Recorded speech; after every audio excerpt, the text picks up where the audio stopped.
Tinatamad ka na bang gumawa ng content? Dahil pakiramdam mo walang sumusuporta sa'yo?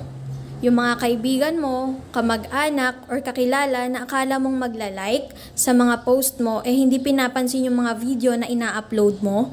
Huwag kang mawala ng pag-asa, Mare, at magpatuloy ka lang.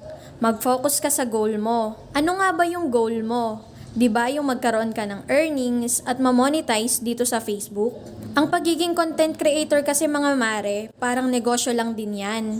Yung mga taong kakilala, kaibigan, or kahit kamag-anak mo, sila pa yung unang hindi magtitiwala sa'yo. Madalas, tsaka ka na lang nila papansinin kapag nakita na nilang nag-grow ka na. Kaya naman imbis na panghinaan ka dyan, gawin mo itong inspirasyon para mas makagawa ka pa ng magagandang reels at para makakuha ka ng madami pang viewers at followers. Tingnan mo balang araw, magugulat ka na lang dahil yung mga taong hindi sumuporta sa'yo at hindi naniwala sa'yo, ngayon pinagmamalaki ka na dahil sikat ka na.